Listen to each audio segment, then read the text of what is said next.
ഈ പ്രപഞ്ചം മനോഹരമാണ്. ഈ പ്രപഞ്ചത്തെ മനോഹരമാക്കാൻ യൂണിവേഴ്സാണ് സഹായിച്ചിരിക്കുന്നത്.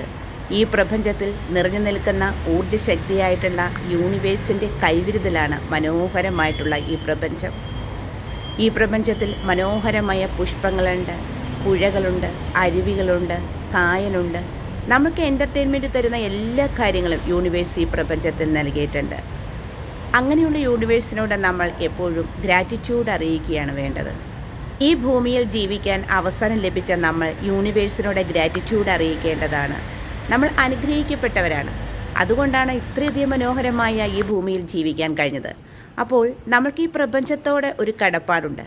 പ്രപഞ്ചത്തിലുള്ള ശക്തികളെ നശിപ്പിക്കാതിരിക്കുക, പ്രപഞ്ചത്തിലുള്ള യാതൊരു മെറ്റീരിയൽ വസ്തുക്കളെയും നശിപ്പിക്കാതിരിക്കുക. കാരണം പ്രപഞ്ചത്തെ നശിപ്പിക്കുന്നത് യൂണിവേഴ്സിനെ നശിപ്പിക്കുന്നതിന് തുല്യമാണ്.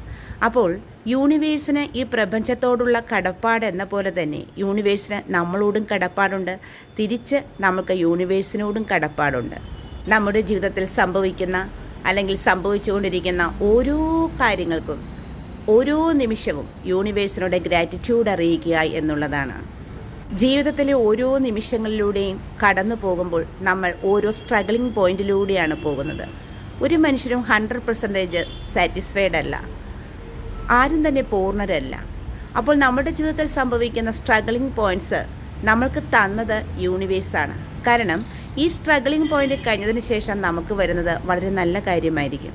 അപ്പോൾ അതുകൊണ്ട് ഓരോ സ്ട്രഗ്ലിംഗ് പോയിന്റ്സിലൂടെയും കടന്നു പോകുമ്പോഴും യൂണിവേഴ്സിനോട് ഗ്രാറ്റിറ്റ്യൂഡ് അറിയിക്കുക എന്നുള്ളതാണ്. നമ്മളും യൂണിവേഴ്സും തമ്മിൽ അഭേദ്യമായിട്ടുള്ള ബന്ധമുണ്ട്. ഈ ബന്ധത്തെ ശാശ്വതമായി നിലനിർത്തിക്കൊണ്ട് നമ്മളുടെ കാര്യങ്ങളെ വളരെയധികം നല്ല രീതിയിൽ നമ്മൾ ചെയ്തു തീർക്കുകയാണ് എങ്കിൽ യൂണിവേഴ്സിനാൽ നമ്മൾ അനുഗ്രഹിക്കപ്പെട്ടവരായി മാറും. അതേസമയം യൂണിവേഴ്സ് തരുന്ന ഓരോ കാര്യങ്ങൾക്കും ഗ്രാറ്റിറ്റ്യൂഡ് അറിയിക്കുകയും ചെയ്യുക എന്നുള്ളതാണ്.